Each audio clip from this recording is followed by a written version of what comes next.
এখন বানাবো একটু আলু আর কুমড়োর চচ্চড়ি। তো তেল বসিয়ে দিয়েছি, গরম হয়ে গেছে। আগে একটু পেঁয়াজ ছেড়ে দিই এবং একটু কাঁচা লঙ্কা।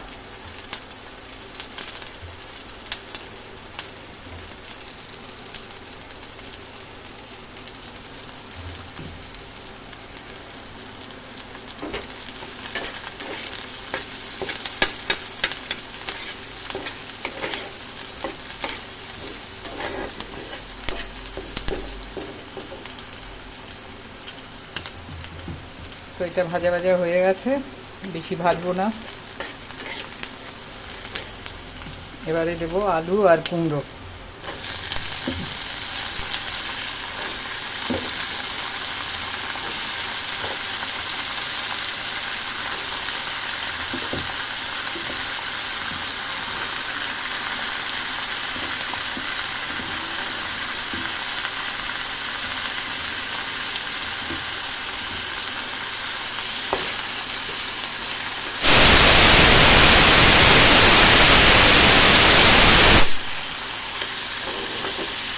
কুকারে একটুখানি ডাল সিদ্ধ বসিয়েছি, ওটা হচ্ছে।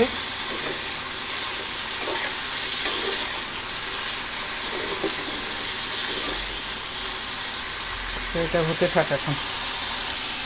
এখন দেব লবণ আর হলুদ।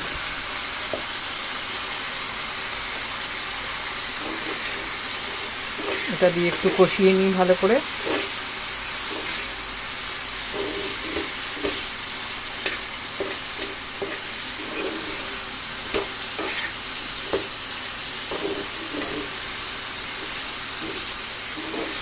একটু চিংড়ি মাছ থাকলে ভালো হতো, কিন্তু চিংড়ি মাছ নেই।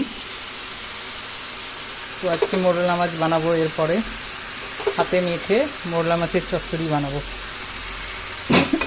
সরি। এবারে কষানো হয়ে গেছে, এবারে জল দিয়ে দেবো। ভালো মতো কষিয়ে নিয়েছি, তো এবারে জল দিয়ে দেবো।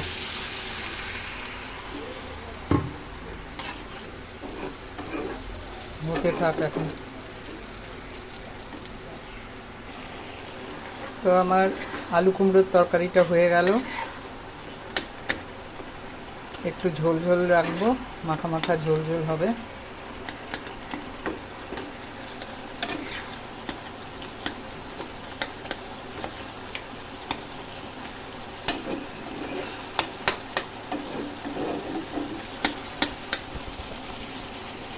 এবারে নামিয়ে নেব।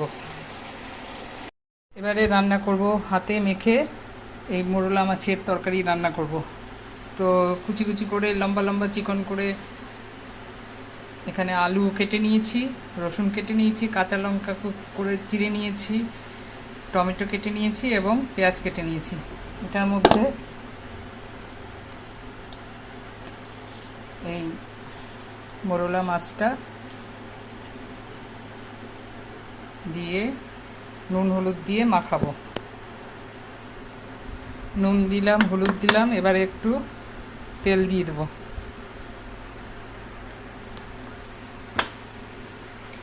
তো ভালো করে মেখে নিই।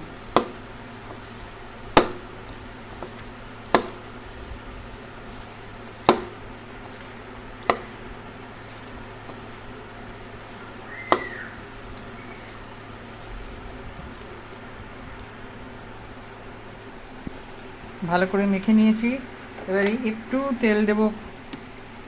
প্যানে অল্প তেল দিলাম।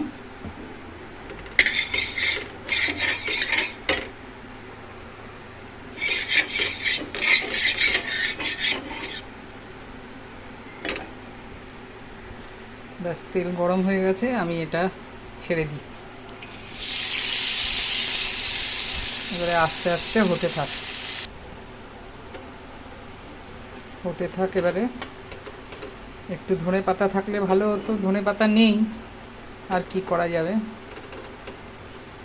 ধনে পাতা ছাড়াই এটা স্বাদ নিতে হবে। হাতে মেখে বসিয়ে দিলাম, এখন এটা ঢাকা দিয়ে দেবো।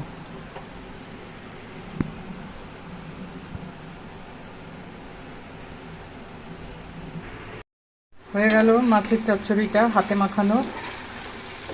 আশা করি সবার ভালো লেগেছে। তো দুপুরে আমি আজকে এগুলো দিয়েই খাবো। এবারে নামিয়ে ফেলবো। আলু টালু সব সিদ্ধ হয়ে গেছে। তো চলো, তো লাঞ্চ নিয়ে বসে পড়লাম খেতে। এই যে ভাত নিয়েছি, ভাতের উপরে 2টো লঙ্কা, এখানে ডাল সেদ্ধ, এখানে আলু কুমড়োর তরকারি এবং হাতে মাখা মোরলা মাছের চচ্চড়ি। তো এই নিয়ে আজকে খেতে বসে পড়লাম।